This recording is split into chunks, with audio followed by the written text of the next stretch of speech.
Conforme eu disse no último domingo pela manhã, nós começamos uma série de estudos no livro Justiça Generosa de Tim Keller.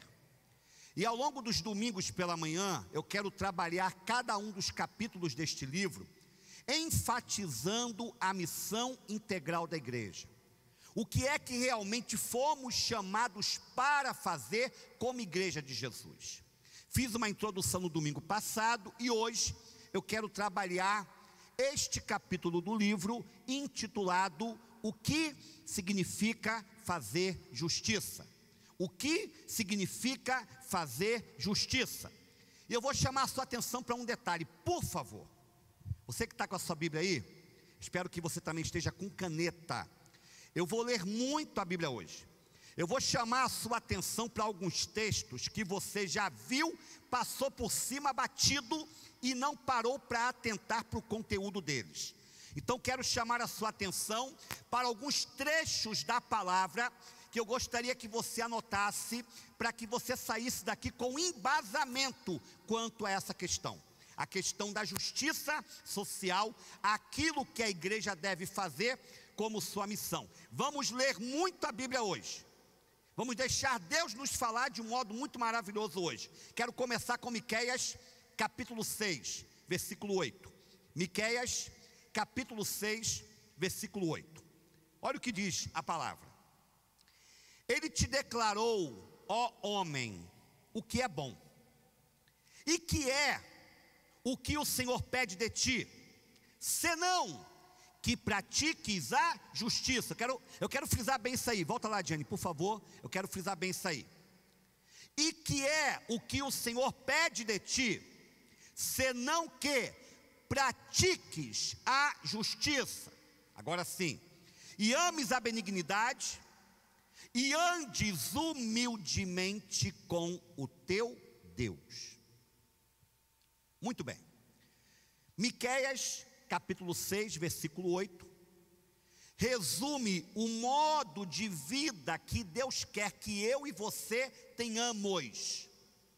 Andar humildemente com Deus é conhecê-lo intimamente e estar atento ao que Ele deseja e ama. E o que é que Deus deseja e ama? O versículo responde dizendo que Deus quer que pratiquemos a justiça e amemos a misericórdia. Deus pede que façamos coisas que são importantes para Ele. Deus nos conclama a nos preocuparmos com verdades que são verdades também para Ele. Praticar a justiça e amar a misericórdia ou benignidade, segundo algumas outras versões, parecem ser duas coisas diferentes, mas não são. O que Miqueias quer nos ensinar é que, para andarmos verdadeiramente com Deus, nós temos de fazer justiça, mas temos de fazer justiça com um amor misericordioso, e não por um simples engajamento numa causa que nos seja interessante, ou porque é algo que todos estão fazendo e eu não quero ficar atrás, preciso manter as aparências. Não, a misericórdia de Deus deve estar por detrás de cada gesto benigno, meu e seu, caso contrário não tem sentido. Fazer porque todo mundo faz, abençoar o pobre porque todo mundo está abençoando, estender uma mão para aparecer debaixo dos holofotes e câmeras públicas, não. Faço porque o amor de Deus contagia o meu ser, abençoo porque a misericórdia do Senhor tomou conta da minha vida, e é este o sentimento que me move. Esse termo justiça está aí, ó. Volta lá por favor de novo para o versículo, para a parte anterior. Ele te declarou, ó homem, o que é bom e que é o que o Senhor pede de ti, senão que pratiques o que há? Justiça. Se liga nisso que eu vou dizer, porque essa é a minha linha condutora de toda a mensagem dessa manhã. Esse termo justiça que aparece aí, vem do hebraico mishpah. Mishpah. Ele ocorre mais de 200 vezes no Velho Testamento. Esse termo justiça ocorre mais de 200 vezes no Velho Testamento. O significado mais básico desse termo é que nós devemos tratar todas as pessoas com imparcialidade, ou seja, do mesmo modo, do mesmo jeito. Não pode existir alguém a quem possamos dar um tratamento diferenciado por causa da posição social que ele ocupa, por causa da quantidade de dinheiro que ele tem na conta bancária. O termo mishpá, que significa justiça, representa tratar todos do mesmo jeito, tratar todos com imparcialidade. Por exemplo, essa palavra aparece em Levítico, capítulo 24, 22, pode soltar aí. Levítico 24, 22, olha o que diz, ó. Uma mesma lei tereis, assim será para o estrangeiro como para o natural, pois eu sou o Senhor vosso Deus. Esse termo que aparece, uma mesma lei, é a palavra mishpá, que aparece no texto anterior que nós lemos em Miqueias 6:8. Essa palavra significa que cada um deve ter os seus direitos assegurados, o estrangeiro, aquele que não é natural da terra, até aquele que é do habitat natural daquele lugar. É a mesma palavra que aparece também em Deuteronômio, capítulo 18, verso 1. Olha o que diz: os sacerdotes levitas e todo o restante da tribo de Levi não terão posse nem herança em Israel. Viverão das ofertas sacrificadas para o Senhor, preparadas no fogo, pois esta é a sua herança. Mais uma vez, esse termo herança vem do hebraico mishpá, que quer dizer justiça. Aqui está dizendo que todos os sacerdotes do templo devem ser sustentados por uma porcentagem da renda do povo.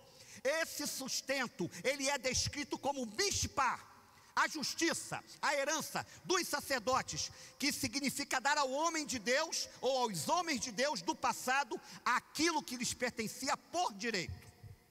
Da mesma forma, quando nós lemos Provérbios 31, versículo 9, vamos lá, Provérbios 31, 9, olha o que diz: erga a voz e julgue com justiça, defenda os direitos dos pobres e dos necessitados. Novamente, a palavra hebraica mishpá aparece aqui, onde se escreve direitos dos pobres e necessitados. Então se liga no que eu vou te dizer aqui. Olha aqui para mim, por favor, você que está em casa. Toda vez que o termo mishpá aparece no Antigo Testamento, nós observamos que há um determinado grupo de pessoas que também aparece junto com esse termo. São 4 pessoas, ou melhor, 4 tipos de pessoas: órfãos, viúvas, estrangeiros e pobres. Vou repetir. Toda vez que o termo mishpá, que significa justiça, aparece nas páginas do Velho Testamento, geralmente aparecem também os 4 grupos, ou 3, ou 2, ou 1, que é conhecido como o quarteto da vulnerabilidade. Ou seja, o quarteto da fraqueza, o quarteto da necessidade, o quarteto que carece de uma ajuda maior. Quem é esse quarteto? Vou repetir: órfãos, viúvas, estrangeiros e pobres. Vamos lá? Zacarias 7, 9 e 10. Assim diz o Senhor dos Exércitos: administrem a verdadeira justiça. Novamente aparece mishpá. Mostrem misericórdia e compaixão uns para com os outros. Olha o nosso quarteto mágico aí. Não oprimam a viúva e o órfão, nem o estrangeiro e o necessitado, nem tramem maldades uns contra os outros. Por que essa ênfase? Por que essa preocupação específica de Deus e da palavra de Deus com esse grupo, com esse quarteto? É simples. Nas sociedades mais antigas, conhecidas como sociedades pré-modernas. Esses 4 grupos, eles não tinham poder social nenhum, não tinham influência, não tinham status nenhum, não tinha quem fosse por eles, mal tinham o que comer.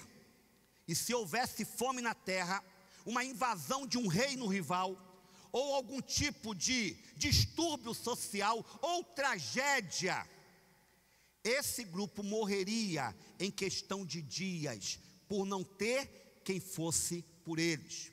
Hoje, esse quarteto, ele abrangeria um grupo diferente. Ele abrangeria, por exemplo, refugiados, como os venezuelanos que estão desesperados cada vez mais, a cada dia.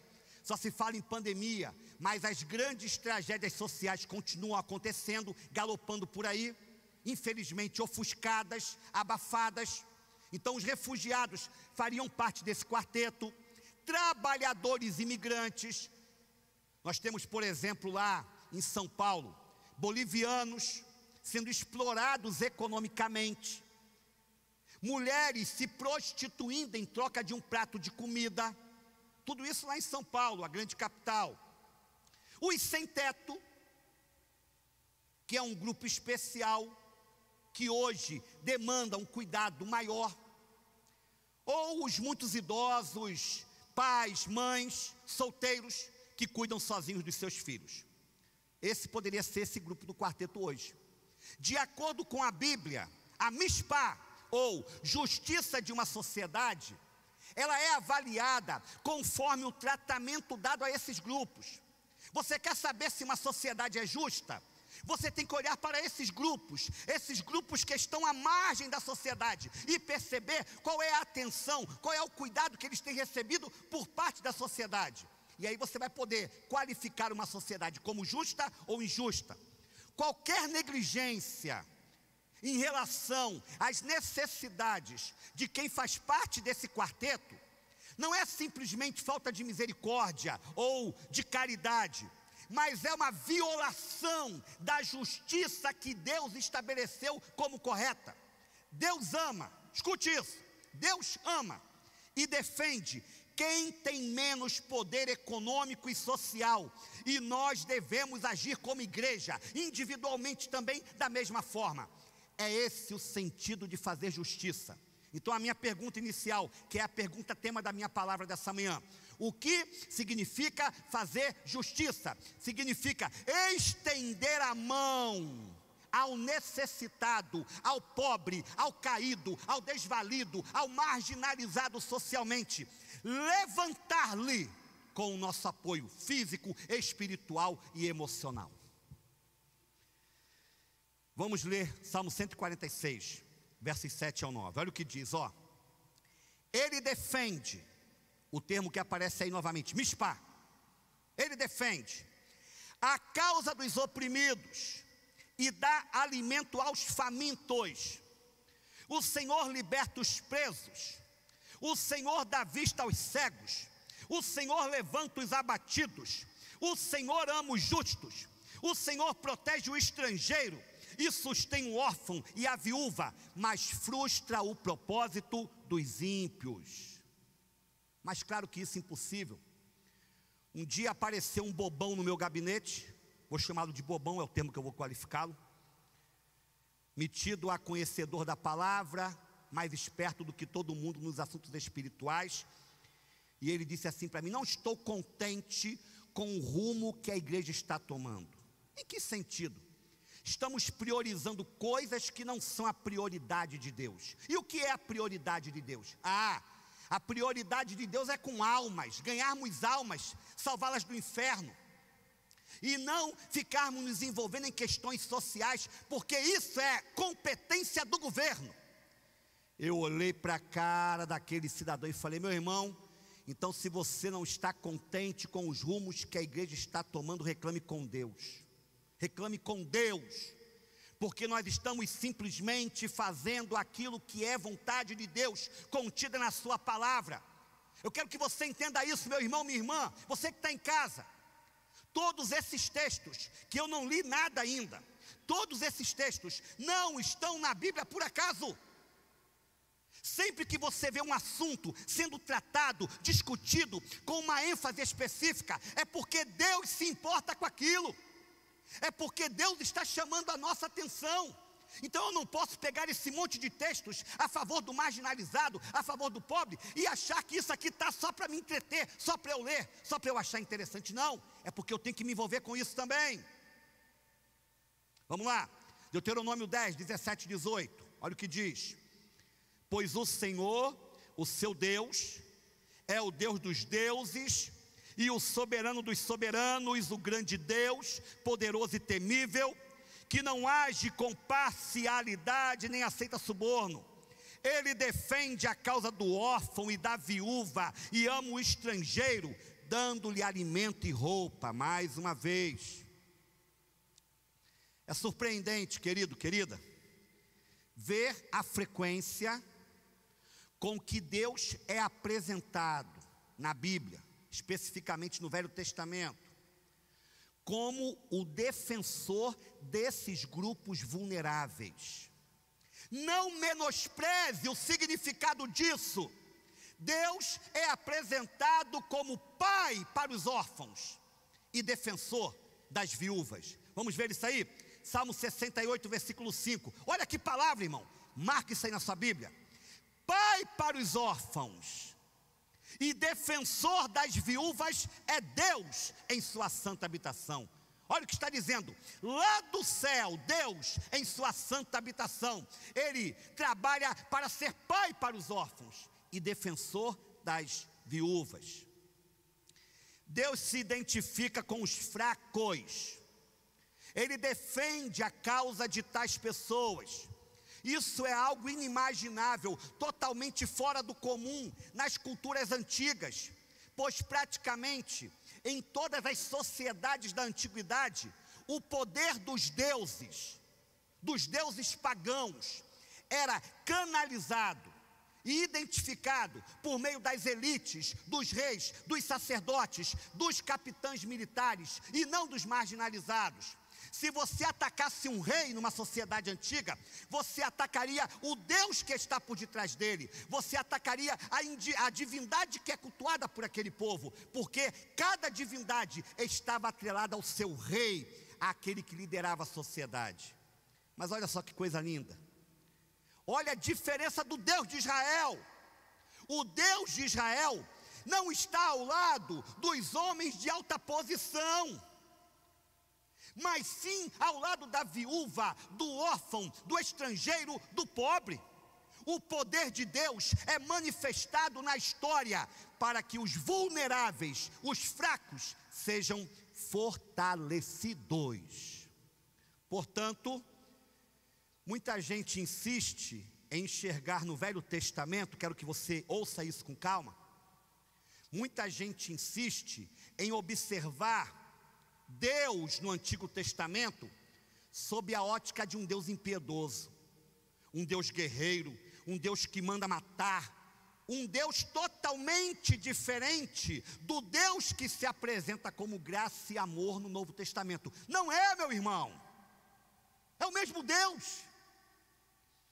Só que ao longo das épocas, Deus vai se revelando de modo progressivo, porque o povo não poderia conter, admitir, suportar uma revelação tão poderosa de Deus, já no início de sua história, como em Jesus, no começo do Novo Testamento. Mas a mesma graça, o mesmo amor e a mesma misericórdia de Deus está presente no Velho Testamento, como vemos por meio desses textos. Como é que um Deus impiedoso, como é que um Deus da lei apenas, como é que um Deus sanguinário iria se preocupar com órfãos, viúvas e pobres? Não, Deus é amor, sempre foi amor. Ele não começou a ser amor em Jesus. O teólogo latino-americano Gustavo Gutierrez, ele defende ardorosamente em seus escritos a ideia de que Deus tem preferência sim pelo pobre. Deus prefere o pobre. E essa afirmação, quando a gente ouve assim de bate-pronto, pela primeira vez, ela é um tanto polêmica. Porque se Deus é um Deus, como estamos dizendo, imparcial e justo, Ele precisa amar todas as pessoas, independentemente do seu poder, do seu nível econômico. Como é que Deus pode ter preferência pelo pobre, como diz Gustavo Gutierrez, teólogo latino-americano? É claro que Deus ama a todos, indistintivamente. E o critério pelo qual as pessoas entrarão no céu não tem nada a ver se o indivíduo teve uma boa vida ou uma vida sofrida aqui na terra. Só vai entrar no céu quem reconhecer Jesus como Salvador, seja rico ou pobre. Mas a Bíblia afirma categoricamente, eu não posso fechar os meus olhos para isto. A Bíblia diz, com todas as letras, que Deus é o defensor do pobre. Nunca afirma que Ele é o defensor do rico. Nunca fala sobre isso. Por quê? Porque, de modo geral, os oprimidos pelo abusivo poder econômico não têm a quem recorrer quando se vê em dificuldades. Vamos pensar de modo sincero aqui, irmãos. Vamos pensar no Brasil, tá? Vamos ser francos. A justiça em nosso país, via de regra, é para o rico ou para o pobre? Hein, Robério? Hein, Neto? Hein, Modival? A justiça condena o pobre e absolve o rico. Estou falando aqui alguma inverdade? Estou colocando aqui alguma coisa errada? Não, irmãos, sabemos que essa é a realidade. Quem pode pagar melhor um advogado? Quem tem conhecimento nas altas esferas jurídicas terá maior probabilidade de se ver livre de algum problema legal. Vamos pensar na pandemia. Eu estava lendo um artigo. Você sabia que desses 100 mil mortos no Brasil, 100 mil mortos no Brasil, tem uma pessoa numa condição econômica favorável para 3 pobres que não tiveram recursos para se tratar. Morrem 3 vezes mais os pobres nessa pandemia. Então, se a gente fosse fazer essa média aí, dos 100 mil mortos, num nível de 3 para 1, quantos pobres morreram em relação aos ricos? Quem é que sabe fazer a conta aí? Meu arquiteto, meu engenheiro. De 3 para 1, em 100 mil mortos, quanto é que dá? 70 mil, não é isso? 70 mil mortos. Gente que não teve quem fosse por eles. Gente que não teve como se defender. Gente que já entrou debilitado. Olha aqui a nossa cidade. Segundo eu observei ontem à noite, 53 mortos. É isso mesmo? 53 mortos. Me parece que somente um morreu no Sobrasa. Só um morreu no Sobrasa. Os outros 52 morreram no tratamento público concedido pela cidade. Isso não é à toa, irmãos. Isso não é coincidência. Isso não é casualidade. Quem tem mais poder econômico está salvo, está livre. Quem não tem, está entregue, literalmente, somente a Deus. É por isso que o Senhor diz que Ele é o Deus do pobre, que Ele dá preferência ao pobre, porque o pobre não tem quem o defenda. E aí eu preciso pensar com seriedade. Se o caráter de Deus inclui um zelo por justiça, que o leva ao mais terno amor e à intimidade mais profunda com pessoas em desvantagem social, como é que então deve ser e agir o povo que se chama povo de Deus, a igreja? Nós também devemos nos preocupar intensamente com os fracos e vulneráveis, como Deus se preocupa. Olha a palavra dura que a gente vai ler agora, Deuteronômio 27, 19, vamos lá? Olha o que diz, olha que palavra dura, irmão, irmã. Maldito, maldito, quem negar justiça ao estrangeiro, ao órfão ou à viúva.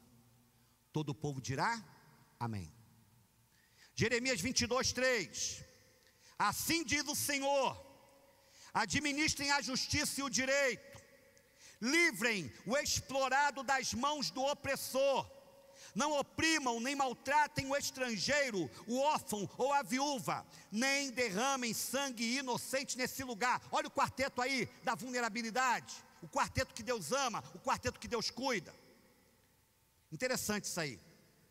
Israel, como povo de Deus da velha aliança, recebeu a ordem de desenvolver uma cultura de justiça social para os pobres e vulneráveis, porque era assim que Israel revelaria para o mundo a glória e o poder de Deus. Seria dessa forma, cuidando dos marginalizados, que Israel demonstraria para todos os povos ao seu redor que era um povo diferente, era uma nação diferente. Vamos ver isso aí? Deuteronômio 4, 6 a 8, olha o que diz: vocês devem obedecer-lhes e cumpri-los. Obedecer a quem? Cumprir o que? A lei de Deus, a lei da justiça.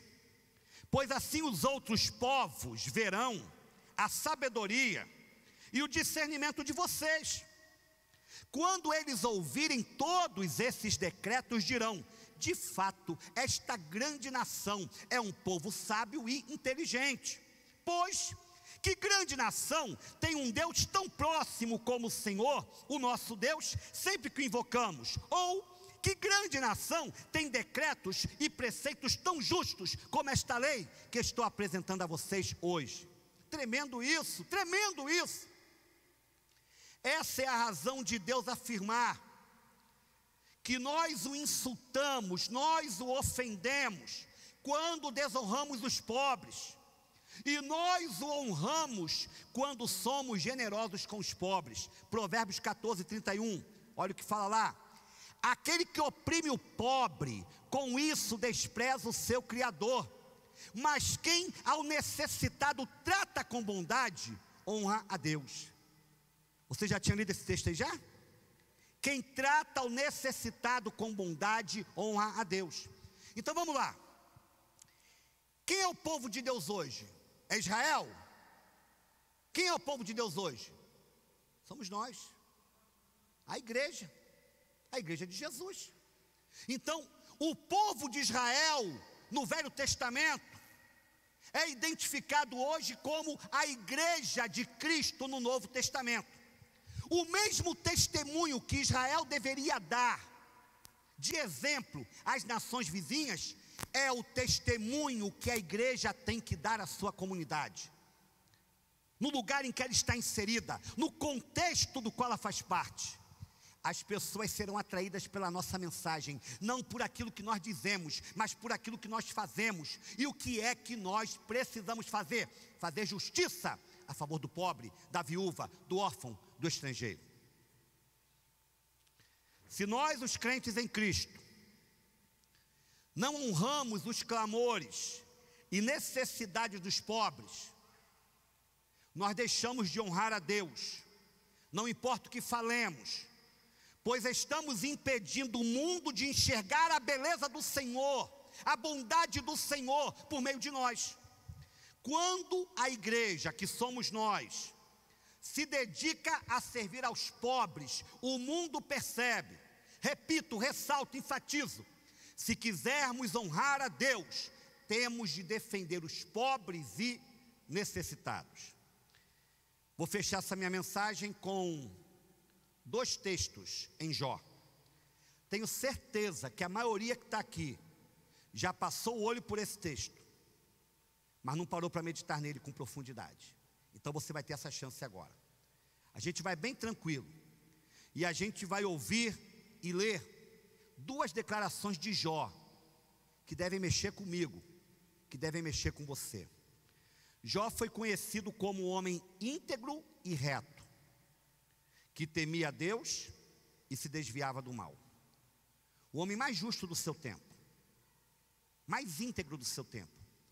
E por que Jó era um homem íntegro? Só porque ele cuidava da família dele? Não, você vai entender agora no texto que você vai ler. Vamos lá, primeiro texto, Jó 29, do 12 ao 17. Jó 29, do 12 ao 17, olha o que diz: Pois eu socorria o pobre que clamava por ajuda, e o órfão que não tinha quem o ajudasse.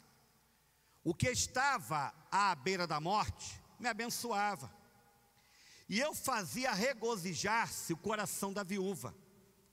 A retidão era a minha roupa, a justiça era o meu manto e o meu turbante.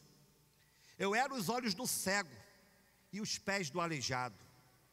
Eu era o pai dos necessitados e me interessava pela defesa dos desconhecidos. Eu quebrava as presas, os dentes dos ímpios, e dos seus dentes arrancava as suas vítimas. Que palavra, hein, irmãos? Que palavra, hein? Quem de nós pode dizer isso como Jó? Quem de nós pode afirmar isso como Jó? Que palavra. Mas olha a continuação, Jó 31, do 13 ao 23. Olha a responsabilidade de Jó, olha a posição que ele se coloca. Se neguei justiça aos meus servos e servas, quando reclamaram contra mim, que farei quando Deus me confrontar? Que responderei quando chamado a prestar contas? Jó está dizendo que ele foi justo nas relações com os seus servos, com os seus empregados. Aquele que me fez no ventre materno, não fez também a eles? Ou seja, eu não sou melhor do que ninguém. Deus que me criou, criou também o pobre, criou também aquele que depende de mim. Não foi Ele quem formou a mim e a eles no interior de nossas mães? Se não atendi aos desejos do pobre, ou se fatiguei, se cansei os olhos da viúva, no sentido de não ajudar após ela ter pedido alguma coisa, de ter deixado a mulher ansiosa, carecendo de um apoio, criado uma expectativa e ele não ter correspondido a essa expectativa. Se comi meu pão sozinho, sem compartilhá-lo com o órfão, sendo que desde a minha juventude o criei como se fosse seu pai, e desde o nascimento guiei a viúva, se vi alguém morrendo por falta de roupa, ou um necessitado sem cobertor, e o seu coração não me abençoou, porque eu aqueci com a lã de minhas ovelhas, se levantei a mão contra o órfão, ciente da minha influência no tribunal, que o meu braço descaia do meu ombro, e se quebre nas juntas, pois eu tinha medo que Deus me destruísse, e temendo o seu esplendor, não podia fazer tais coisas. Resumindo, Jó disse o seguinte: porque eu temo a Deus, eu vou fazer o bem. Porque eu temo a Deus, eu não vou ser injusto. Porque eu temo a Deus, eu vou defender a causa do órfão, da viúva, do faminto, do necessitado, do pobre. Porque eu não quero ser confrontado por Deus no grande dia do juízo final, quando Ele me chamar as contas e eu for achado em falta, porque não fiz justiça a favor de quem eu deveria ter feito. Que essa palavra, irmãos, ela nos ajude a sermos aquilo que Deus quer que nós sejamos, fazedores de justiça social nesse mundo, como membros da igreja de Jesus, que querem transmitir uma imagem maravilhosa de Deus para a sociedade. Domingo que vem, eu vou trabalhar a justiça de Deus no Velho Testamento. Vou me aprofundar nessa questão, para a gente poder deixar claro e certo de uma vez por todas, que a causa da justiça social, quero deixar isso bem claro, não é uma causa de esquerdista, não é uma causa de comunista, não é uma causa de petista, é a causa do povo de Deus, independentemente da sua opção partidária, independentemente da sua ideologia política. A causa a favor da justiça social é a causa de Deus para a sua igreja, para mim e para você. Amém, igreja?